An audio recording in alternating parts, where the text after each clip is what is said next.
Oof. Maybe there's something that needs to be done here. I remember vividly seeing that picture and using that as motivation to make a change.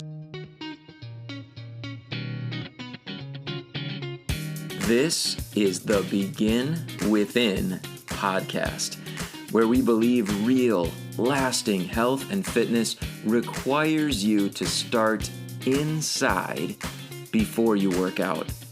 I'm your host, Nate Slegger, and I'm here to show you behind the scenes of fitness. You already know exercise is good for you, but what about all the other things in life that affect your fitness? If you're looking for extra motivation to get started or to make sure you keep going, this is the place for you.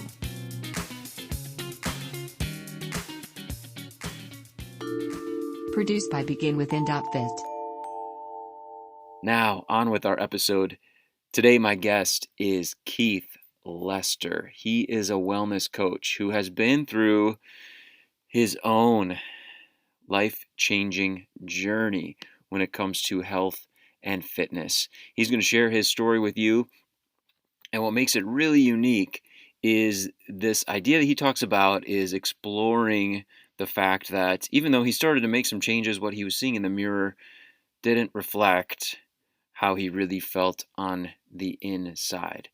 So listen as he talks about that, and then the kind of search that took him on into more education and learning about the different aspects of fitness. He's going to talk about that. Listen closely as he does, because that's so important for you and me as we are in our own journey to become better versions of ourselves through making healthy choices.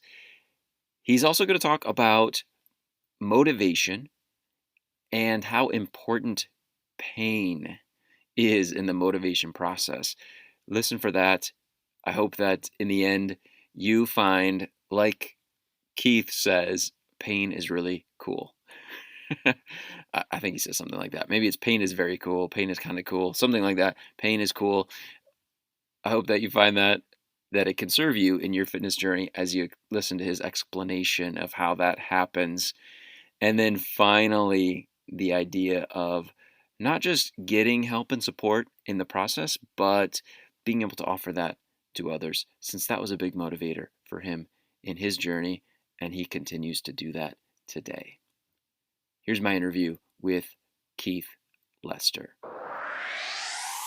Honestly, I think my journey isn't much different than where a lot of people start. Is you never wake up one day and look in the mirror and say like, oh wow, I'm overweight. It's something that gradually happened over time, and thinking back, I've never looked at myself as overweight. Like, as it gradually happened over time, I knew I wasn't fit, but there was never anything like substantial that was like, oh, okay, it's gotten kind of bad. And I guess the wake up moment for me was, like most people, you need that kind of spark of inspiration. Mine came in the form of a family photo. Okay. In that normal Polaroid or whatever the medium was, half of the family photo included my mom, my stepdad, and my brother, and the entire other half of the photo was me. So I was occupying space of the entire rest of my family. And so looking at that, I was like, oof, maybe there's something that needs to be done here. I remember vividly seeing that picture and using that as motivation to make a change. So in that photo, I believe I was like 295 pounds. Okay. And again, like, it's just something that kind of creeps up over time. I didn't have like bad body image issues at the time. I had a pretty healthy relationship with food. I wasn't starving myself. I wasn't binging. I ate when I wanted to eat. I love salty foods. So it wasn't anything like super crazy, but I remember seeing that photo and I was like, man, I really got to make a change. Yeah. Um, but I didn't really know where to start. Yeah. Like most people, yeah, there's so much information out there. You don't know what to know or what to believe. So I did end up joining a gym for about 6 months, and I saw some pretty rapid progress. I was doing what most people do when they get started, which is few circuit machines and half-hour cardio every day. And I also worked a physical job. I was actually a meat cutter when I was kind of going through this stuff. I ended up moving to the West Bend area, and that's when I joined Anytime Fitness. And I started getting some help myself. I built a really good relationship with Jason, who was the club director at the time, and he just really encouraged me to like continue seeing this progress. I think when I joined here, I already dropped like 50 pounds in a matter of like 6 months. So like it was going pretty quick. Yeah. But even while I was here, I dropped like another 70. I want to say I got down to like 160. So like at the time, the thing that I remember thinking, when you spend your entire life overweight, the person that you see in the mirror is always, it's going to take a long time for your brain to catch up what it knows is reality. So like even at 160 pounds, I still felt fat. Okay. I still saw that person in the mirror, and it took like I said, it took a really long time for me to be comfortable with what I was seeing in the mirror, and I was taking it to the other extreme. Because now at 160 pounds, I no longer felt healthy there either. Got it. And I knew that I just didn't have the right tools and the right information. There had to be an easier way to make sustainable change. And the thing that was cool was I had a lot of people reach out to me and say like, hey man, you look great. Like, what are you doing? Like, can you help me? Right? I couldn't tell them what I was doing because I was in the gym like 3 hours a day. And that is not reasonable for most people. Right. I was burning the candle at both ends, working out for 2-3 hours and also working, 8 to 10 hour shifts in a physical job. So I was making myself smaller, but not necessarily more fit, which, we see in our industry pretty regularly.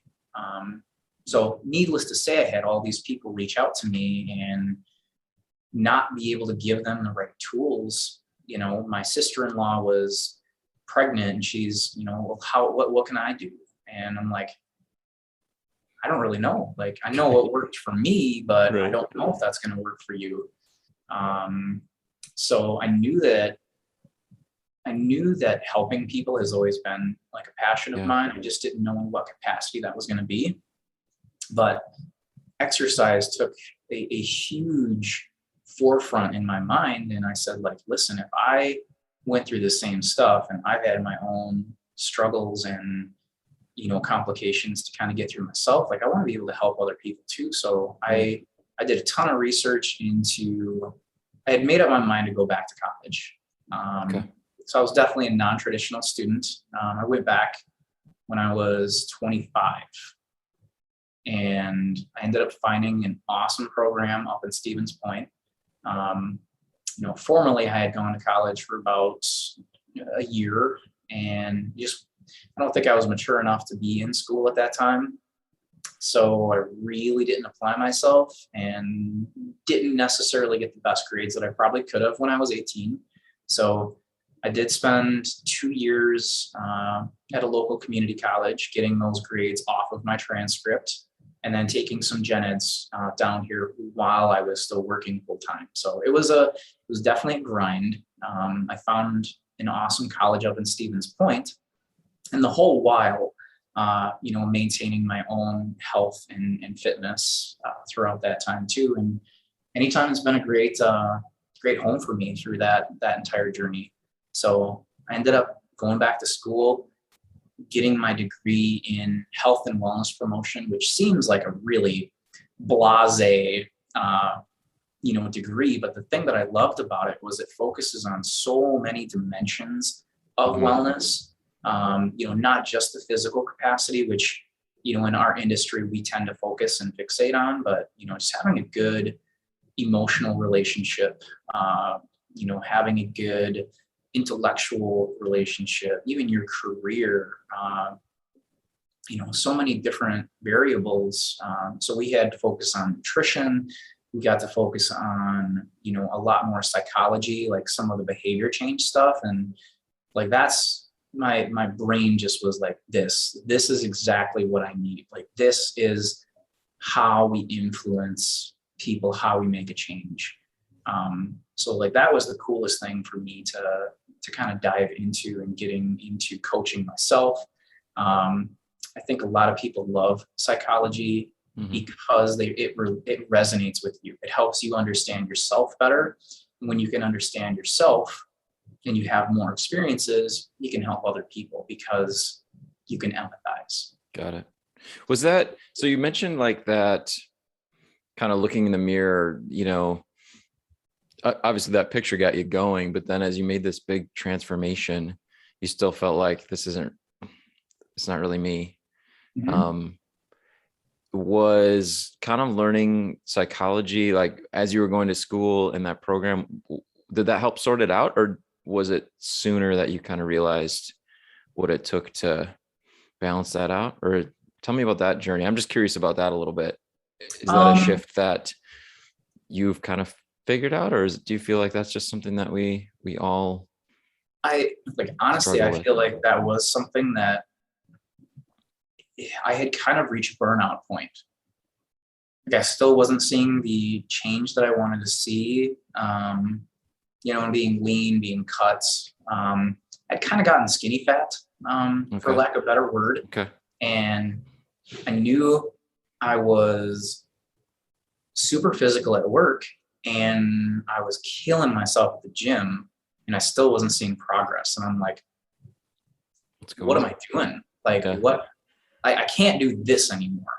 Like, this is clearly not the right route. But at the time, like, I didn't have anybody in my corner to like, hey, Keith, here's what you should be doing.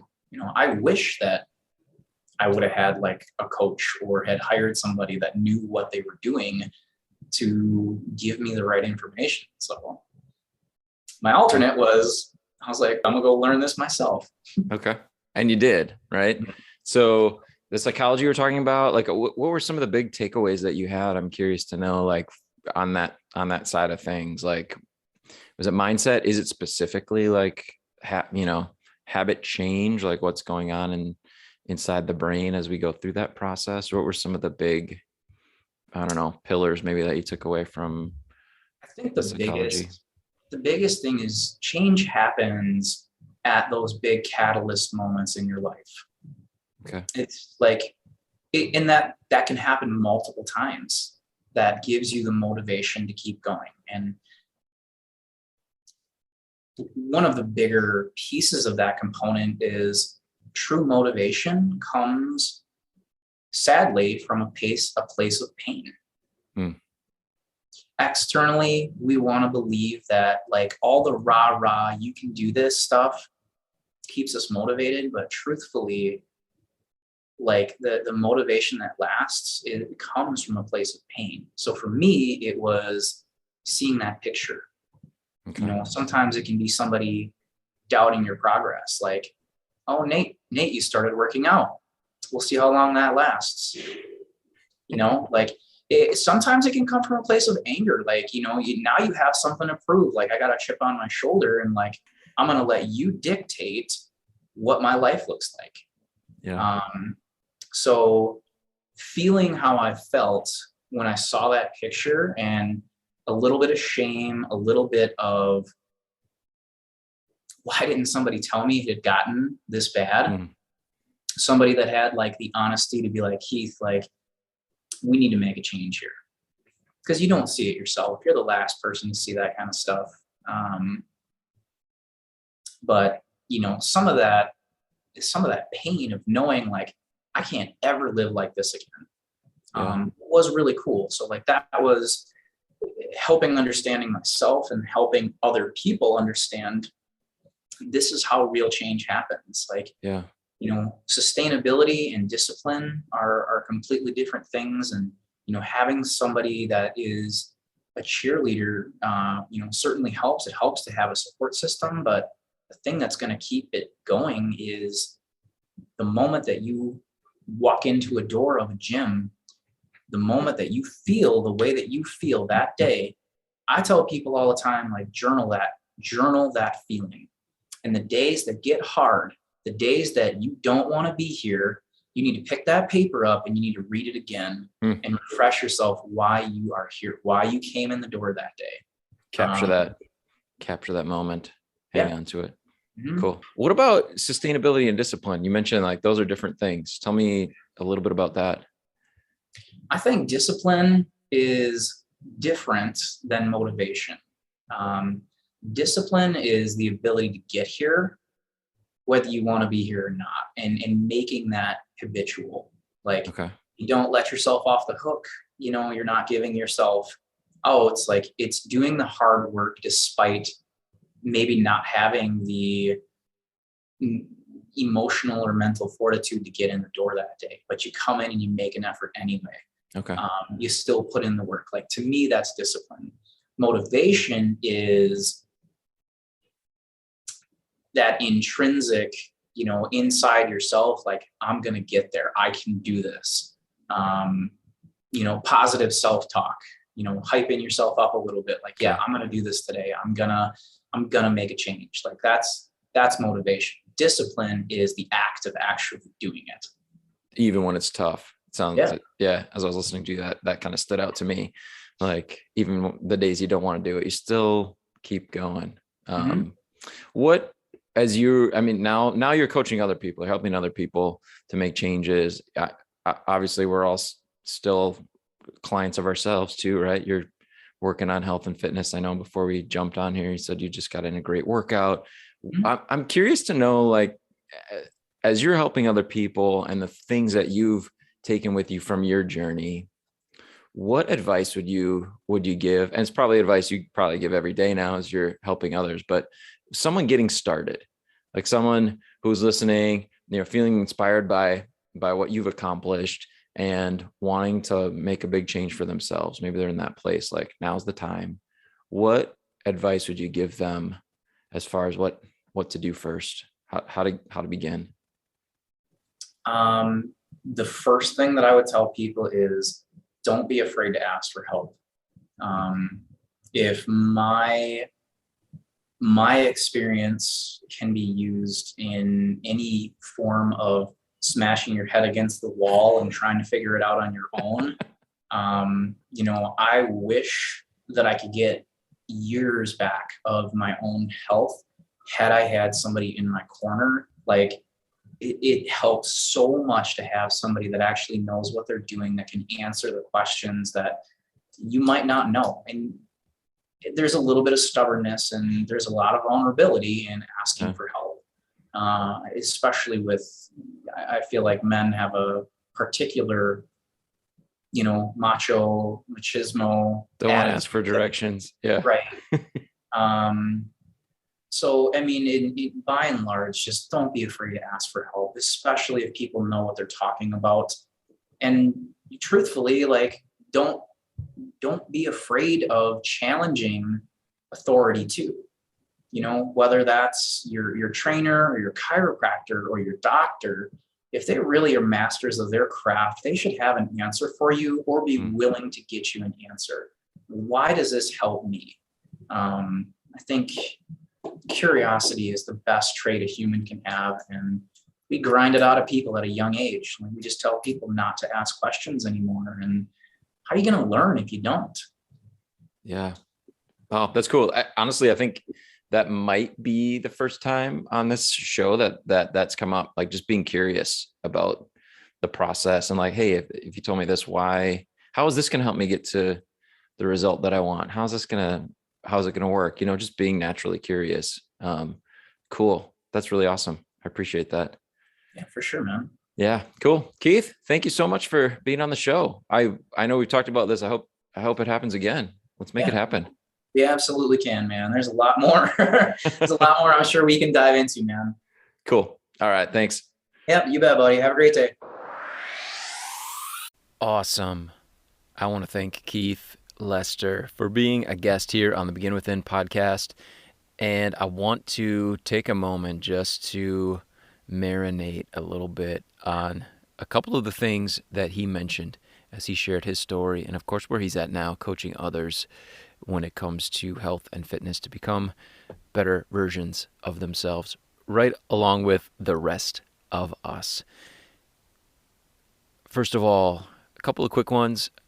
The point that there are many aspects to personal improvement and fitness. Physical, psychological, there's so many elements to it. Relationships, Keith mentioned.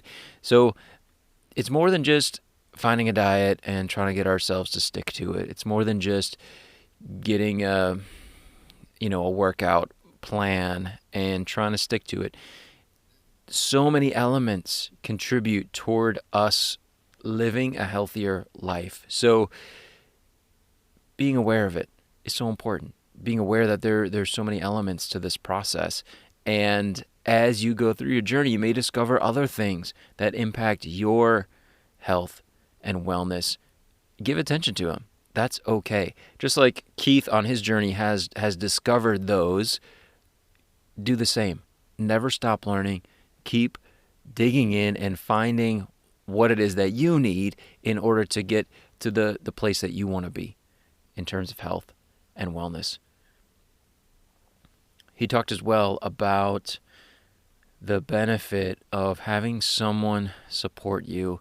We've talked about that before on this podcast, and we're going to keep talking about it. As I've been doing interviews for even next year, we are still talking about finding ways to get support into your life because it is so very important.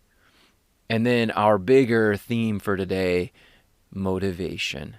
I think it was so cool the way that he talked about pain, and cool in the sense that it was very sincere, it was very real in his sharing the pain that became kind of the seed for lasting motivation for him. And understanding that is real and that is okay, right? That can just be a part of life. Pain and pleasure are the two things that motivate us. We've dealt a lot with how feeling good helps you to change. We've dealt with that in previous episodes. We don't talk a lot about how pain can end up being a good thing when it becomes a catalyst for change. So again, Keith, thanks so much for sharing that with us. It's so powerful for us to take some time and reflect on that. And for ourselves, for yourself, maybe there is a kind of painful realization or a painful moment that brought you here to wanting to make a change. Like Keith mentioned, he encourages people to remember that, kind of savor that, hang on to it for the days that you need it, and realize that each and every little step that you take is moving you away from that pain, and that's a good thing, right? That's why pain can be such a powerful motivator for us. But I also couldn't help but notice that for Keith, the pain maybe was kind of the catalyst, but now the thing that motivates him is helping others. And so I think that's good for all of us. Wherever you're at in your journey, realize that there's someone else who is maybe in more pain than you are. And maybe it's someone in your circle of friends and family, and it's someone that you, from where you're at now, can reach out to support and to help and to be a cheerleader, and maybe to share some of the things that you've learned along the way so that they can start moving along with you in a similar journey. Thanks so much for spending some time here with me on the Begin Within podcast. I appreciate it so much. I will talk to you next week. If you are tired of feeling frustrated and disappointed with fitness and you're ready to get on the path to being the healthy person you want to be, just go to beginwithin.fit and click the Join Our Challenge button. We can't wait to support you in your fitness journey and help you to get the results you deserve.